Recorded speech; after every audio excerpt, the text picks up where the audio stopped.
परमात्मने नमः। गजाननं भूतिगणादिसेवितं कपित्थजम्बूफलचारुभक्षणम् उमासुतं शोकविनाशकारकं नमामि विघ्नेश्वरपादपङ्कजम्। ॐ वक्रतुण्डमहाकाय सूर्यकोटिसमप्रभा निर्विघ्नं कुरु देवो सर्वकार्येषु सर्वदा। पूजिते हम सुरागणे सर्वविघ्नहर्षे श्रीगणाधिपते नमः। ओम श्री सद्गुरुदेव भगवान की जय। ओम नमो नारायणाय नमो नमः। आज के सत्संग में विज्ञान के माध्यम से श्रवण करने वाले हमारे सभी श्रोताओं से अनुरोध है कि हमारे चैनल के सभी सदस्य बने हुए श्रोताओं से अनुरोध है कि हमारे ये प्रोग्रामों को जितना ज़्यादा से ज़्यादा हो सके इसे शेयर करें, जो कि आगे और भी हमारे घरों में बैठे बैठे जो बुजुर्ग हैं, अस्वस्थ हैं, ये विज्ञान के माध्यम से अगर ये प्रोग्राम को श्रवण करें तो इनका मानव जीवन धन्य होगा। इसलिए हम आपको आज के सत्संग में विष्णु पुराण का 8वां अध्याय 6वां अध्याय कहने जा रहे हैं। कृपया इसे श्रवण करके अपना मानव जीवन को धन्य करें और ध्यानपूर्वक इसे श्रवण करें कि मानव क्या है, जीव जंतु क्या है, सबके बारे में इसमें बताया है कि स्वर्ण व्यवस्था, पृथ्वी, विमान और अन्य की उत्पत्ति की वर्णन। हे मैत्री जी ने कहा, हे मुनि श्रेष्ठ, आपने ब्रह्मा जी द्वारा मनुष्यों की उत्पत्ति के विषय में बतलाया है, उसे विस्तार द्वारा पूर्वक कहिए। उन्हें किन गुणों के युक्त करके वर्णों की रचना की तथा उनके कर्तव्य एवं कर्म क्या हैं। मैत्री जी के वचनों को सुनकर प्रसन्न रूप पाराशर जी बोले, हे दीजिए, श्रेष्ठ सृष्टि रचना की इच्छा से सत्य संकल्प ब्रह्मा जी के मुख से सर्वप्रथम सत्व गुण से युक्त प्राणियों की उत्पत्ति हुई। वक्ष स्थल से रजोगुण युक्त प्रजा की उत्पत्ति हुई तथा जंघाओं से रज और तम के परिपूर्ण प्रजाओं का प्रादुर्भाव हुआ, उत्पत्ति हुई। हे मैत्री जी, यह प्राणी चारों वर्ण हुए, ब्राह्मण, क्षत्रिय, वैश्य और शूद्र क्रमशः मुख्य पक्ष स्थल, जंघा और पैरों से उत्पन्न होकर वो चारों वर्णों कहलाए। हे महाभाग, यज्ञ से भली प्रकार साधित होने के उद्देश्य से ही ब्रह्मा जी के न इन चारों वर्णों की रचना यज्ञ से संतुष्ट होकर देवगण जल वर्षाकार संपूर्ण प्रजा का हित करते हैं। जो मनुष्य धर्म पारायण, सदाचारी और सन्मार्ग पर चलने वाले होते हैं, उन्हीं से यज्ञ का अनुष्ठान हो सकता है। हे मुनिश्रेष्ठ, मनुष्य शरीर से ही स्वर्ग की प्राप्ति हो सकती है और अपनी इच्छा से के अनुसार अभिलाषित स्थान पर पा सकते हैं। ब्रह्मा जी ने चतुर्वर्ण व्यवस्था हेतु शुद्ध आवरण युक्त स्वेच्छा पूर्वक कार्य करने वाले बांधवों से रहित प्रजा की रचना की, इसलिए कि मन शुद्ध होने पर अंतकरण में भगवान का निवास होता है और शुद्ध ज्ञान उत्पन्न होता है। उसके द्वारा वे भगवान विष्णु के परम पद को देख सकने में सामर्थ्य होते हैं। हे मैत्री जी, हमने तुम्हें भगवान के कलात्मक अंश का वर्णन किया है। इस प्रजा में अधर्म से तमोमय लोग शनि शनि धीरे धीरे उत्पन्न अत्यंत घोर पाप का आचरण संचार कर देते हैं। तभी उन्हें विष्णु पद प्राप्ति रूप सुरलास और प्रगट सिद्धि नहीं प्राप्त होती। सिद्धियों के क्षीण होने तथा पाप के बढ़ने से समस्त प्रजा दुखों से त्रस्त हो जाती है। तब उन्होंने वृक्षों से जल के निकट स्वाभाविक रक्षा स्थान दुर्ग पुर आदि बनाए, ठंड तथा धूप के बचने के लिए घर बनाए, और जीविका पर्यटन हेतु हस्तशिल्प, कृषि, खेती आदि की विधियां निकाली। हे दिव्य श्रेष्ठ, धान, जौ, गेहूँ, तिलहन, ज्वार, बाजरा, उड़द, मूंग, मसूर, मटर, राई, चना आदि सब औषधियाँ कम्य औषधियाँ कहलाती हैं। इसी तरह 14 यज्ञ औषधियाँ हैं। उनके नाम धान, जौ, उड़द, गेहूँ, तिल, प्रियंगु, कुलित्थ, शामक, निवार, जटिल, गोमेधु, वेणुयज्ञ और मकटक और इनका उपयोग आहुति में होता है। सभी औषधियाँ यज्ञ द्वारा प्रजा की उन्नति का मार्ग सुदृढ़ करती हैं। हे महामुनि, यज्ञ द्वारा कहे जाने वाला अनुष्ठान मनुष्यों का उपकार और पाप के मुक्ति दिलाने वाला होता है। जिनकी अनंत आत्मा है, काल की गति से पाप का अधिक होता है, इसलिए उनका मन यज्ञादि पूर्ण काल में नहीं लगता। हे मैत्री जी, प्रजा के उत्पन्न होने और जीविका की व्यवस्था होने के उपरांत ब्रह्मा जी ने इन्हें गुण से अनुसार सभी गुणों की वर्णों की मर्यादा स्थापित की। ब्राह्मणों के लिए प्रत्योग, क्षत्रियों के लिए युद्ध क्षेत्र के सभी न हटने का कारण इंद्रलोक, वैश्य का वायुलोक और शूद्रों के लिए गंधर्वलोक है। 88 सहस्त्र अधविता मुनियों के लिए जललोक और गुरु के निकट निवास करने वाले ब्रह्मचारियों का भी यही स्थान है। सप्तर्षि मंडल के लिए तपलोक और वनप्रास्थ के लिए प्रजापत्य लोक और सन्यासियों हेतु ब्रह्म का स्थान बतलाया गया है। आत्मानुभव से तृप्त योगियों का स्थान अमर पद है, जो कि भगवान विष्णु का परम पद है। एकांत में रहने वाले, ब्रह्म चिंतन करने वाले ज्ञानी जन ही उस परम स्थान को देख पाते हैं।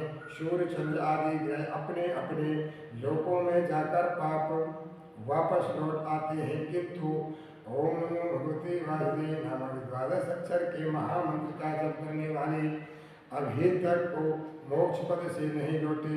यज्ञों की निंदा करने वाले, विरोध करने वाले और अपने धर्म से विमुख प्राणियों को तामिस्त्र, अंधतामिस्त्र, रौरव, महारौरक, अशिपन्नवन, कालसूत्र, अभिचिन्न आदक नरक भोगना होता है। इस प्रकार और मैत्री जी समझाते हैं।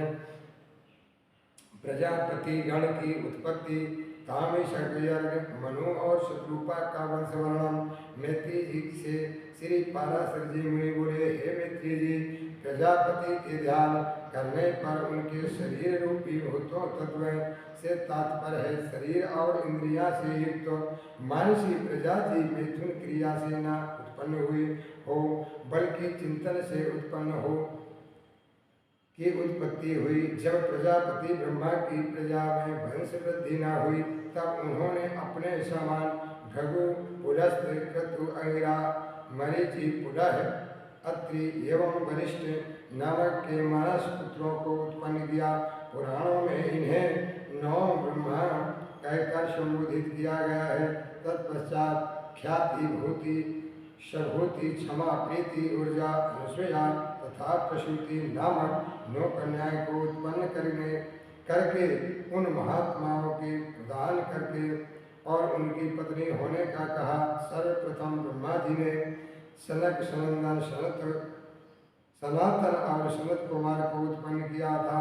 वे सांसारिक माया में लिप्त न हुए और संतानोत्पत्ति और सांसारिक माया से मुक्त रहकर ज्ञानी और वीतराग हुए। उन्हें सृष्टि कार्य में से विमुख देखकर ब्रह्मा जी अत्यंत क्रोधित हुए। उनको क्रोध से तीनों लोग अत्यंत प्रकाशित हो गया। उनकी टेढ़ी भ्रुकुटी क्रोध युक्त ललाट के मध्य से अति प्रकाशमान रुद्र की उत्पत्ति हुई, जो दोपहर के चमकते हुए सूर्य के समान तेजस्वी था। उसका आधा शरीर नर पुरुष और आधा शरीर नारी स्त्री का। उस तेजस्वी के रूप को वह शरीर विभक्त अलग अलग करने के लिए कहकर और ब्रह्मा जी अतंत्र ध्यान हो गए। तब ब्रह्मा जी के आदेश अनुसार रुद्र ने स्त्री एवं पुरुष स्वरूप तन को विभक्त कर डाले। तब प्राण पुरुष के भी 11 भाग और डाले और तभी से के और भूमि क्रोध शांति अशांति श्याम गौर आदि कई रूपों में विभाजित कर दिया गया। मैत्री जी अपने ही स्वरूप से उत्पन्न किए गए। स्वयं भूमनु को ब्रह्मा जी प्रजा पालन के लिए उन्हें प्रथम मनु बनाया, अपनी स्त्री रूपा के स्वीकार किया। उनसे प्रियव्रत और उत्तानपाद नामक 2 पुत्र उत्पन्न हुए। उत्तानपाद को 2 पुत्र तथा 2 कन्याएं प्रसूति और आकृति उत्पन्न हुए। प्रसूति का विवाह दक्ष प्रजापति से तथा आकृति का रुचि का प्रजापति से हुआ। रुचि प्रजापति से यज्ञ और दक्षिणा नामक जड़वाम संतान हुई। यज्ञ और दक्षिणा का परस्पर विवाह हो गया। उनसे 12 पुत्र उत्पन्न हुए जो स्वयंभू मनमंत्र में यम देवता कहे गए। प्रजापति दक्ष और प्रसूति से श्रद्धा लक्ष्मी मेधा बुद्धि लज्जा क्रिया वपु पुष्टि शांति सिद्धि कीर्ति ख्याति सती संभूति स्मृति प्रीति क्षमा संतति अनसुया ऊर्जा स्वाहा और सुधा नामक 24 कन्याएं हुई। प्रथम 13 कन्याओं को धर्म ने वर्ण किया और शेष 11 कन्याओं को ख्याति से भृगुशती से शिव और संभूति से मरीचि ऋषि, स्मृति से अंगिरा, प्रीति से पुलस्त, क्षमा से पुलय, संतति से क्रोध, अनसुया से अत्रि, ऊर्जा से वशिष्ठ तथा स्वाहा और सुधा से अग्नि। ओम हरे परमात्मने नमः। और पितरों का विवाह हुआ। उनसे श्रद्धा के क्षमा, काम चमे से धैर्य, धृति से नियम, दृष्टि से संतोष तथा पुष्टि से लोभ की उत्पत्ति हुई।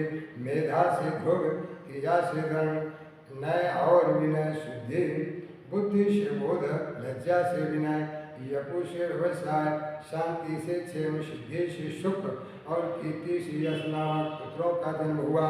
ये सभी धर्म के पुत्र हैं। धर्म के पुत्र कायम और रति के संयोग से हर्ष का जन्म हुआ। अधर्म की स्त्री से अनत्र और निकृति नामक कन्याएं उत्पन्न हुई। अधर्म की स्त्री का नाम हिंसा था। अनवृत और निकृति से भय और नरक नाम के पुत्र उत्पन्न हुए। माया और वेदना उनकी कन्याएं हुई। हे मुनि मैत्री जी, माया और वेदना कि हे क्रमश भय और नरक की स्त्री हुए। वेदना और नरक से दुख नामक पुत्र को जन्म दिया और माया ने समस्त जीवों का संहार करने वाले मृत्यु नामक पुत्र को जन्म दिया। मृत्यु से शोक, प्रवाह से और क्रोध उत्पन्न हुए। ये सभी दुखोत्तर नाम से विख्यात हुए। ऊर्ध्वता होने के कारण उनकी कोई संतान न हुई। वे मुनीश्वर वर्णन मैंने किया। ये सभी भगवान विष्णु जी के भयंकर रूप हैं, क्योंकि सृष्टि के प्रलय के स्वामी भी वही हैं। दक्ष प्रजापति भृगु आदि प्रजापति को शिव को सृष्टि नामक समझो। मन और उचित मार्ग न चलने वाले उनके पुत्रों को स्थिति कारक समझो। नित्य स्थिति स्वर्ग आदि का वर्णन सुनने के उपरांत मैत्री जी बोले, हे ब्रह्मन, आपने स्वर्ग प्रलय आदि का वर्णन किया, जिसे सुनकर मेरा हृदय प्रफुल्लित हो गया। इस प्रकार कृपा करके उसका स्वरूप मुझे बतलाएं। तब श्री पाराशर जी बोले, हे मैत्री जी, जिनकी गति कभी नहीं रुकती, जिन्हें अचिंत्य अविनाशी सर्वव्यापी मधुसूदन कहते हैं, वे यदि आदि रूपों में संसार की सृष्टि एवं विनाश करने से जिस समय ब्रह्मा जी कल्प के अंत में शयन करते हैं, उसे प्रलय कहते हैं। प्रलय के 4 रूप कहे गए हैं। उनके नाम इस प्रकार है: नैमित्तिक प्रलय, प्राकृतिक प्रलय, आत्यंतिक प्रलय और नित्य प्रलय।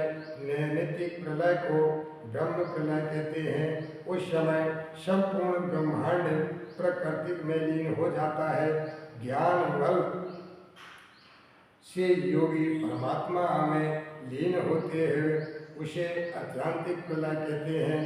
भगवान विष्णु ही समस्त सृष्टि की उत्पत्ति और पालक हैं और प्रलय भी कहीं वही करते हैं। और श्री सत्यनारायण भगवान की जय, विष्णु भगवान की जय। ओम शांति शांति। आज का सत्संग बस यही तक और हम आपको कल आगे सुनाएंगे। ओम नारायण नमो नमः, सद्गुरुदेवाय नमः। शांति शांति। ओम श्री राम जय राम, जय जय राम। श्री राम जय राम, जय जय राम। श्री राम जय राम, जय जय राम।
पर्याप्त आंतरिक संग्रह उपलब्ध नहीं, जिससे ऐप स्थापना या फाइल प्राप्त करने जैसे परिचालन प्रभावित होंगे।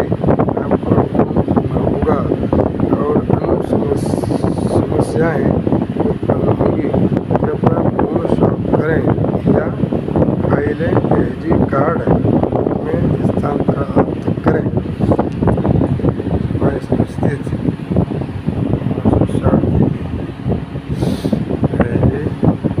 स्थित करें।